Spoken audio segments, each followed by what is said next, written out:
Borxhi. Borxhi është dy llojesh. Kush vdes si borxhli ndërsa ka pasur ndërmend ta lajë borxhin, unë jam mbrojtës dhe garanti i tij. Kush vdes me borxh dhe nuk ka pasur ndërmend ta kthejë borxhin, borxhi i tij do të kompensohet me veprat e tij të mira në ditën kur nuk do të ketë as monedha ari e as argjendi. Një njeri i cili u jep të hua njerëzve dhe i thoshte djaloshit të tij: kur ti shkosh një borxhliu të ngarkuar, falje atij, ndoshta Allahu na fal neve. E kur ai vdiq, Allahu ja fali të gjitha. Secili njeri që ka për qëllim ta kthejë borxhin, Allahu do t'i ndihmojë që ta bëjë këtë me lehtësi. Kush ja shtyn borxhin ose ja fal atij që është në ngushtë, Allahu do ta vendos atë në hijen e tij në ditën kur nuk do të ketë hije tjetër përveç hijes së tij. Kush e pret borxhliun e vet apo ja fal borxhin atij, Allahu do ta futë ditën e Kiametit në hijen e arshit të tij, atë ditë kur nuk ka hije veç hijes së tij. Shpirti i besimtarit është i lidhur me borxhin e vet derisa të mos i lahet. Allahu do t'i falë shehidit çdo gjë, çdo mëkat, përveç borxhit. Pasuria dhe shpenzimi i saj. O i dërguar i Allahut, cila sadaka e ka shpërblimin më të madh? Ai tha: të japësh sadaka kur t'jesh i shëndosh e koprac, kur friksohesh nga varfëria dhe dëshiron pasurinë. Mos e vono këtë gjërë kur të vjen shpirtin fyt, e atëherë të thuash: jepjani këtë atij dhe këtë këtij tjetrit, e kjo qysh më herët veç ka qenë e tij. Sadakaja më e mirë është ajo që duhet bërë duke qenë i pasur, pasi ti ketë plotësuar nevojat e familjes. Dora e sipërme që jep është më e mirë se dora e poshtme që lyp. Fillo pra prej familjes tënde. Unë dhe përkujdesësi i jetimit do t'jemi në xhenet kështu, dhe bëri shenjë me gishtin tregues dhe gishtin e mesëm dhe i ndau në mes veti. A ka kush në mesin tuaj për të cilin pasuria e trashëgimtarit të tij është më e dashur se sa pasuria e vet? Jo, i dërguari i Allahut, u përgjigjen. Ne të gjithë më shumë e duam pasurinë tonë. Atëhera i tha: pasuria e njeriut është ajo që shpërndahet, ndërsa e trashëgimtarit është ajo që mbetet. Janë dy gjërat të cilat i biri i Ademit nuk i dëshiron. Nuk e dëshiron vdekjen, ndërsa vdekja është më e mirë për të se sa sprova. Dhe uren pasurinë e pakt, ndërsa pasuria e pakt është me më pak llogari te Allahu. Nëse t'jep Allahu pasuri, atëherë në ty le të shihet gjurma e dhuntisë dhe nderit të tij. Allahu është i bukur dhe do të bukurën. Ai do që në robin e tij t'i sheh gjurmët e dhuntisë së tij. Ai e uren mjerinë dhe shfaqjen e mjerisë, që njeriu të thotë gjithmonë: jam i varfër. Kushdo që posedon pasuri, le të përpiqet që në të shihet gjurma e saj. Kur bashkëshortja jep sadaka nga ushqimi i shtëpisë vet me maturi, pa e dëmtuar me këtë pasurinë, ajo do të ketë shpërblim, dhe po aq shpërblim do të ketë bashkëshorti i saj për atë që e ka fituar. Si edhe roja gjithashtu, dhe asnjëri prej tyre nuk ja zvoglon shpërblimin tjetrit. Vërtet Allahu i madhëruar ju ka ofruar sadaka, duke ju lejuar që pranë vdekjes përmes testamentit ta lini 1/3 e pasurisë suaj, mundësi për shtim të veprave tuaja të mira. Ruaju nga jeta luksoze, saltanete, nga se robërit e Allahut nuk janë luksoz, që bëjnë jetë me dëfrime, jetojnë luks dhe me saltanete. Ruajuni nga tamaqarllëku, sepse nga tamaqarllëku u shkatruan ata popull që kanë qenë para jush. I urdhëroi që të jenë koprac e ata u bën koprac. I urdhëroi të ndërpresin lidhjet farefisnore e ata i ndërpren ato, dhe i urdhëroi në punë të shëmtuara e ata i bën punët e shëmtuara, mëkate, punë të këqija. Shpërndani sadaka sepse do të vi koha kur njeriu do ta bartë sadakan e nuk do të gjejë njeri që t'ja pranoj. Ai të cilit do t'ja ofroj atë, do të thotë, po të ma kishe sjell dje, pata për ta pranuar, se sot nuk kam nevojë. Ai nuk do të gjejë dot njeri që do ta pranoj atë.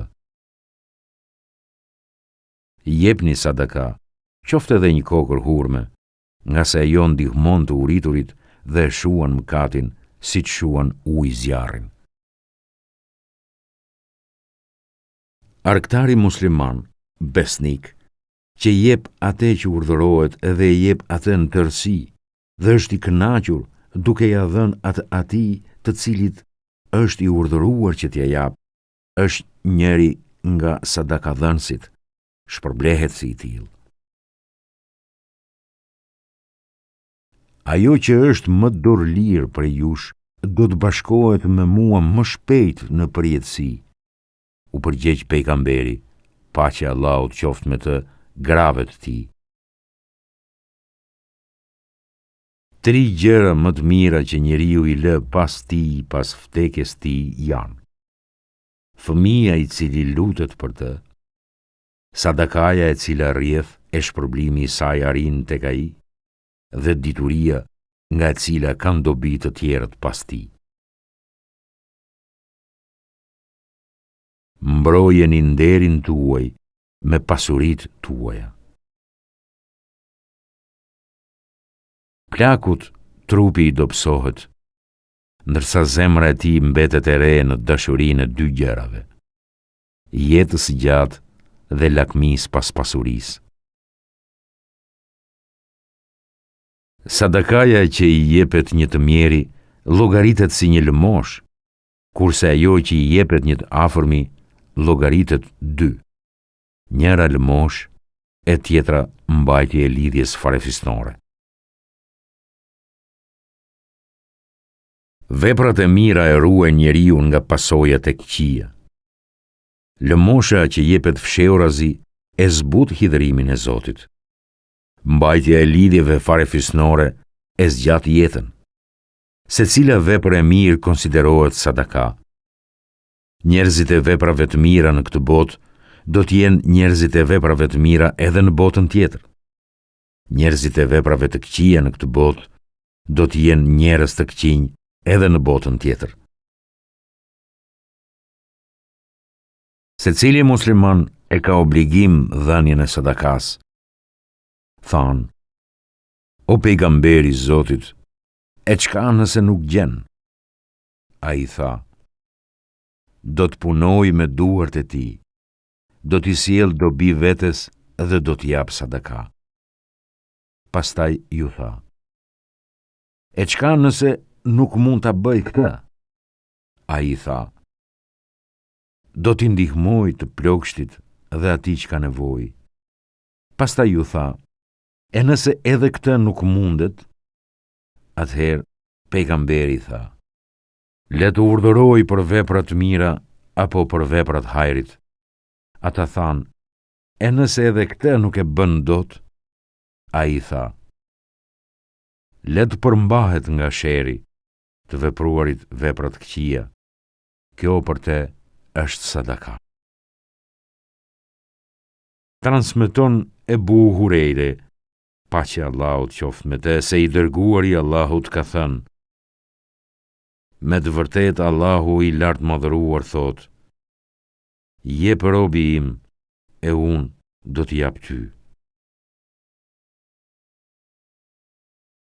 Njeriut I duhet dhënë sadakaja për secilën nyje të tij, çdo ditë në të cilën lind dielli.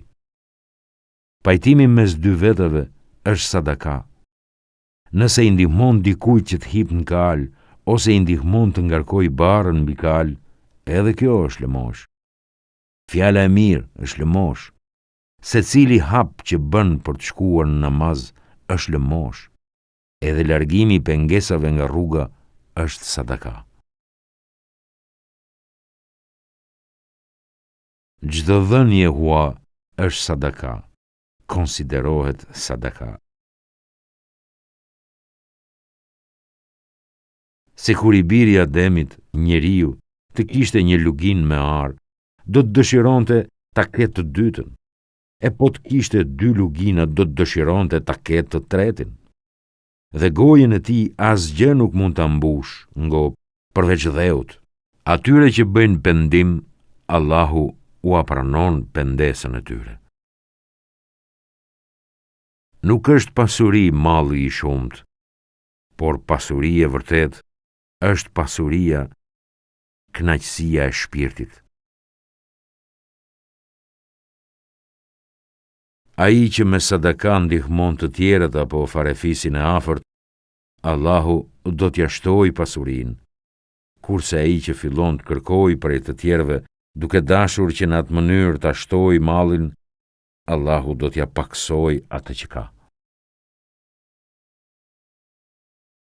Secilën ditë kur zgjohen njerëzit, zbresin dy ëngjëj, prej të cilëve njëri thot: O Zoti ynë, kompensoja atij që jep, kurse tjetri thot: O Zoti ynë, shkatërroja pasurinë atij që nuk jep.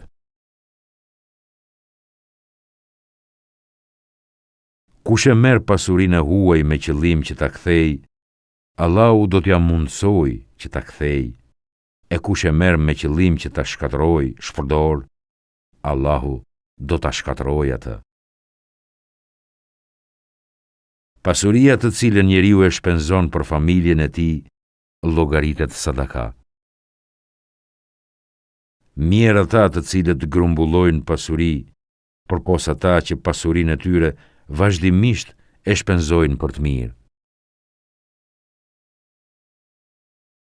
Asnjë njeri nuk do të lëviz nga vendi para Zotit vet në ditën e gjykimit, përderisa të mos pyetet për 5 gjëra: për jetën, në çka e ka kaluar, rinin, ku e ka kaluar, për pasurinë që e ka fituar dhe në çka e ka shpenzuar dhe sa ka punuar me atë që ka nga dituria që ka mësuar.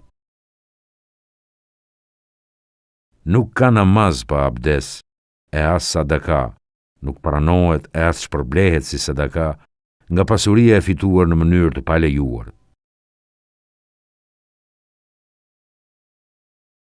Nuk lejohet zilia, përveç për 2 njerëz: njeriu të cilit Allahu I ka dhënë pasuri dhe ka udhëzuar që atë pasuri ta shpenzojë në rrugën e së vërtetës, dhe njeriu të cilit Allahu I ka dhënë urtësi, e ai sipas saj gjykon dhe me të I mëson të tjerët. O biri Ademit, më mirë është për ty nëse ti e shpenzon të pricën e pasurisë, kurse më keq është për ty nëse e mban atë. Askush nuk qorton nëse jeton në mënyrë modeste, dhe fillo me dhënien prej atyre që janë të varur prej teje. Dora e shlirë që jep është më e mirë se dora e shtrirë që merr. Ju betohem për 3 gjëra. Lëmoshat asnjëherë nuk paksojnë pasurinë.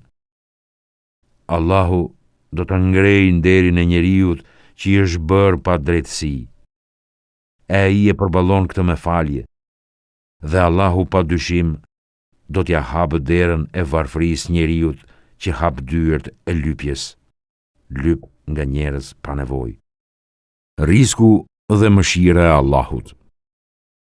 Vërtet, risku, furnizimi, nafaka, e kërkon robin më shumë se sa e kërkon e gjeli I tij, afati I vdekjes. Vërtet, Ruhul Kudus, meleku i shpalljes Gjibrili, paqja qoftë me të, më ka lënë një porosi në zemrën time se askush nuk do të vdes përderisa të mos e plotësoj afatin e jetës tij dhe të harxoj rizgun e tij. Prandaj, keni frikë Allahun dhe kërkojini rizkun në mënyrë të lejuar. E të mos e nxis asnjërin prej jush vonesa e riskut që atë ta kërkojë në mënyrë të palejuar, sepse Allahu i madhëruar nuk lejon që të arrihet ajo që është tek ai, përveç se me anë të respektit të tij, gjërave halal. Vërtet i ushqyeri falënderues ka shpërblim si agjëruesi durimtar. Vërtet Allahu i madhëruar i fal pjesëtar të umetit tim për atë mëkatet, të cilën kanë menduar ta bëjnë përderisa ata nuk flasin apo veprojnë për atë.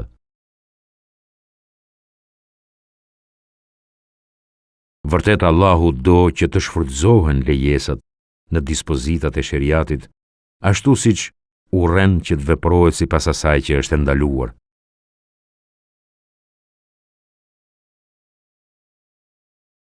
Vërtet Allahu i madhëruar u afal pjesëtarëve të umetit tim çytjen që kanë në zemër përderisa ata nuk veprojnë sipas asaj që kanë në zemër ose flasin. Gjithashtu u afal atë që e kanë bërë duke qenë të detyruar. Vërtet Allahu i madhëruar është i kënaqur për këtë umet me lehtësimin dhe urren vështirësimin për atë.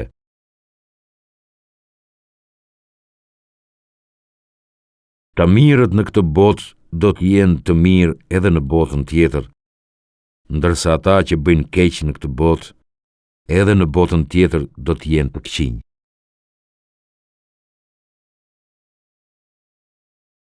Mëshiruesit i mëshiron i gjithë mëshirshmi. Mëshironi ata që janë në tokë, që t'ju mëshiroj ai që është në qiell.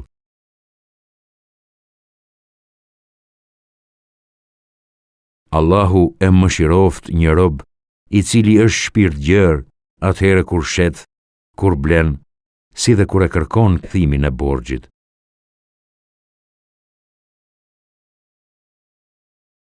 Allahu e mëshiroft robin i cili flet vetëm fjalë të mira dhe fiton ose hesht nga gjërat e këqija, me këtë shpëton. Kur Allahu caktoi krijimin e botës, shkroi në librin e tij që është tek ai mbi arsh. Vërtet mëshira ime e ka mbizotëruar, kaluar hidhrimin tim. Edhe sikur i biri Ademit të ikë nga rizku, ashtu siç ikë nga vdekja, ai do të arrinte atë mu ashtu siç e arrin vdekja. Kush dëshiron që t'i shtohet risku dhe t'i zgjatet jeta, le t'i mbaj lidhjet farefisnore.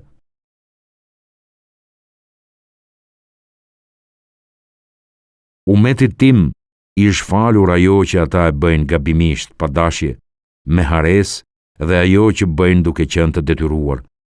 Zekati dhe sadakatul fitri. Zekatul fitri konsiderohet pastrimi për agjëruesin nga fjalë të ndyta e të kota dhe ushqim për të mjerët.